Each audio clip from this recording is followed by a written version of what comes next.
নমস্কার, কেমন আছেন সবাই? খুন্টুস মামা মাইটি ভিডিওতে সকলকে স্বাগত জানাই।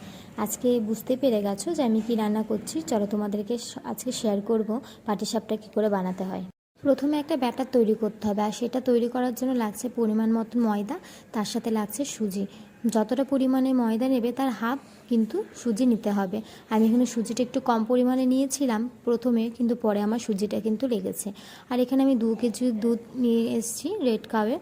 সেই দুধটা আমি ভালো করে জাল দিয়ে নেব। প্রথমে জাল আমি দেবো না, কাঁচা দুধটাই প্রথমে আমি পাটিসাপটা করতে দেবো।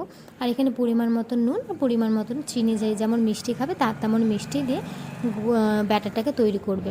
এই ব্যাটারটাকে তৈরি করে রাখতে হবে কিন্তু অনেকক্ষণ, মানে এটাকে ভিজিয়ে রাখতে হবে, তবে কিন্তু ম্যাশ করলে দানা দানা থাকবে না, একটা বেশ সফট আর স্মুদি একটা ব্যাটার তৈরি হবে। আর এখানে আমি 2টোর সময় করে ভিজিয়েছি, 4টের সময় করে কিন্তু আমি করেছিলাম পাটিসাপটাটা। প্রায় 2 ঘন্টার মতন এটা ভেজানো ছিল। এবার আমি একটা খিরসা তৈরি করব। খিরসাটা আমি নিজের মনের মতন করেই তৈরি করব ভেবেছি।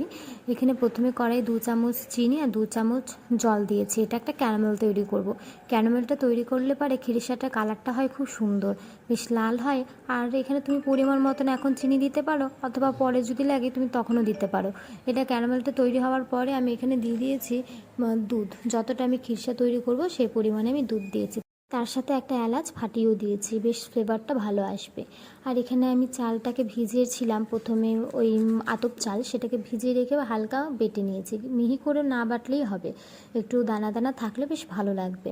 বেশ পায়েস টাইপের একটু, বেশ খিরসাটা বেশ ঘনত্ব হবে। আর এদিকে দেখো ব্যাটারটাও কিন্তু আমি ভালো করে হাত দিয়ে মানে ম্যাশ করে নিচ্ছে, যাতে কোনো রকম দানা দানা না থাকে। আর এখানে খিরসার মধ্যে আমি খানিকটা পরিমাণে খেজুর গুড় দিয়েছি, যাতে ফ্লেভারটা ভালো হয় আর কালারটাও ভালো আসে।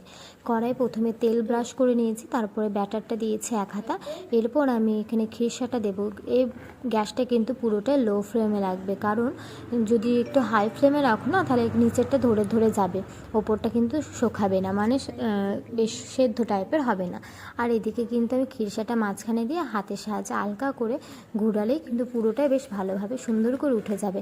আর এটা কিন্তু যেভাবে মুড়বে না, মুড়াটার ওপর ডিপেন্ড করছে তোমার দেখতে কতটা সুন্দর হবে। দেখতেও যেমন সুন্দর হয়েছিল, আর পাটিসাপটাটা খেতেও কিন্তু দুর্দান্ত হয়েছিল।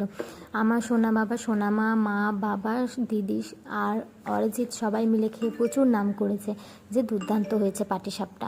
আজকে অনেক রকমের পিঠে করেছি, আর প্রত্যেকটা পিঠের ভিডিও কিন্তু তোমাদের সাথে শেয়ার করব। কেমন লাগলো জানিও।